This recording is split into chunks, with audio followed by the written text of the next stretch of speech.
भारत सरकार की श्रम मंत्रालय का आवाजा क्या है कि किसी भी अनस्किल्ड लेबर को भी आप 18,000 से कम नहीं दे सकते। ये तो कंप्यूटर ऑपरेटर दक्ष लोग हैं, विशेषज्ञ है लेखाकार। और मुझे जानकर बड़ा दुख हुआ, इतने दिनों तक ये ठीक ऐसे ही गुलामी कर रहे थे जैसे कोल्हू का बैल अपने मालिक की गुलामी करता है, आंखों पर पट्टी रहता है और एक निश्चित परिधि में निरंतर घूमता रहता है। यह आपकी चैतन्यता का लक्षण नहीं है।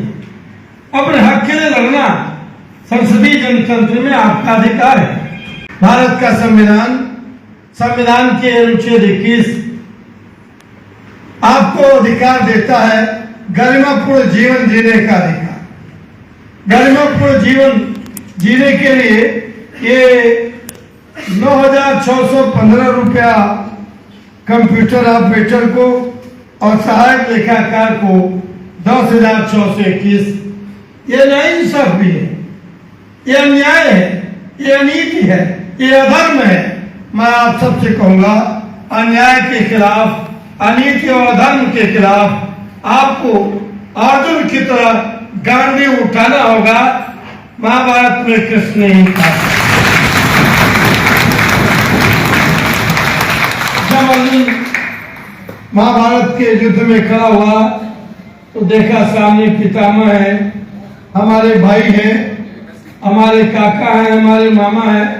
तब भगवान ने कहा कि वे सब जितने हैं वे धर्म के पक्ष में लड़ने आए हैं, तुम्हें धर्म की रक्षा के लिए लड़ना है। और एक इंसान दूसरे इंसान का के श्रम का शोषण करे, इससे बड़ा अधर्म कुछ नहीं है।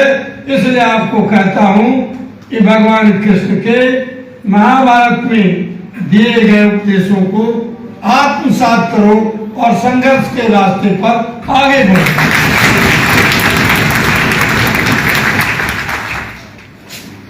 देश का सर्वोच्च अदालत माननीय सर्वोच्च सुप्रीम कोर्ट ने फैसला दिया कि समान काम के लिए समान वेतन। ये सुप्रीम कोर्ट का फैसला है। इसके बावजूद आप अन्याय के शिकार हैं। इस लालच में एक मनोवृत्ति है, लोग सोचते हैं कि सरकारी नौकरी बड़ी अच्छी, बड़े मजे की नौकरी। गोरखपुर के जो साथी होंगे, रुस्तमपुर ठीक ढाले पर पहली दुकान पर एक मोटा सा आदमी बैठता है और सुबह वो मिर्ची बेचता है, शाम को जलेबी बेचता है। और उसका जो मकान है वो 5,000 स्क्वायर फीट में बना है और उसके कैंपस में 2 स्कॉर्पियो खड़ी है और 4 मोटरसाइकिलें खड़ी है। यह है व्यापार। और आप 10,000 पाते हैं। कैसे आपका जीवन चलता है ये भगवान भी नहीं जानता। आप जिस पीड़ा में हैं, जिस दर्द में हैं, उस दर्द को शब्दों में बयान किया जाए तो एक बड़ी भारी महाभारत लिखी जा सकती है। एक बड़ा भारी शोषण का, अन्याय का, अनीति और धर्म का, एक नए जमाने के उत्पीड़न का और शोषण का एक ऐतिहासिक ग्रंथ लिखा जा सकता है। मैं आपसे आग्रह करूंगा, आपने तो मांग किया कैशलेस बन जाए, इस पर तो कार्रवाई कल ही से शुरू कर दूंगा। मानदेय तो शिक्षा मित्रों का 18,000 हो गया, अनुदेशक का 17,000 हो गया। कैशलेस सुविधा तो दे दी गई। वो भोजन बनाने वाली क्या करते हैं, रसोईया को। और सरकार को बिना भेदभाव के सबके साथ समान व्यवहार करना चाहिए, समता का व्यवहार होना चाहिए। इक्वलिटी बिफोर लॉ, संविधान का अनुच्छेद 14 कहता है कानून के सामने सभी बराबर हैं। कानून बनाने वाले निर्माता से, उस विधायिका से कहता हूं, कानून सबके लिए समान होना चाहिए। कानून के लिए आदमी नहीं बनता, इंसान की बेहतरी के लिए कानून बनाया जाता है। और इतना न्यूनतम मानदेय देना ये कानून के खिलाफ है, ये अन्याय है, शोषण है। और जो व्यवस्था एक इंसान के श्रम का शोषण करे, उस व्यवस्था के खिलाफ खड़ा होना, संघर्ष करना आपका अधिकार है। आप तो कह रहे हैं मानदेय बढ़ाया जाए, मैं तो कहता हूं पदों के साथ ही आप सबका स्थायीकरण किया जाए।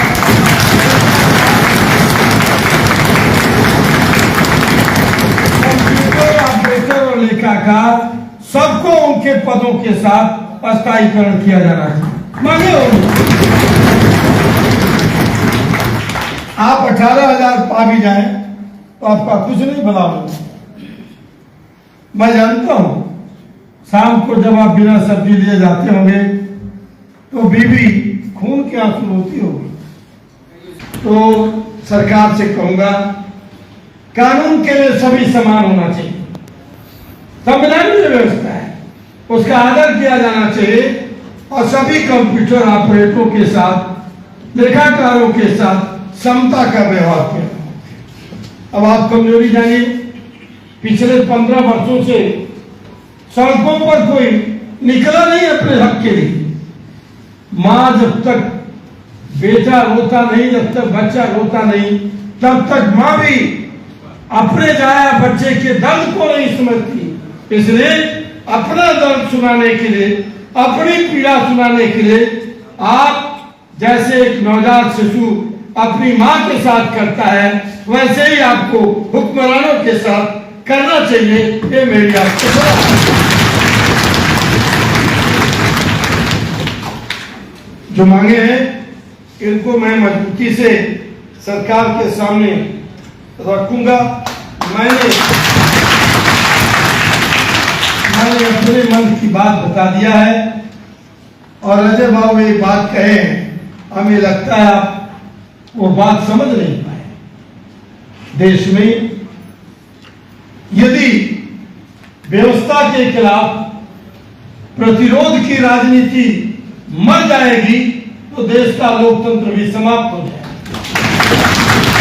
आपसे याद करिए, पढ़े लिखे विद्वान मनुष्य आप लोग, जब देश के सभी विश्वविद्यालयों में, सभी शैक्षिक संस्थानों में छात्र समूह का चुनाव होता था तो देश का लोकतंत्र मजबूत था। विभिन्न विचारधारा के वैचारिक पृष्ठभूमि के लोग, विचारों की भट्टी में तपे हुए लोग विश्वविद्यालयों में पदाधिकारी होते थे।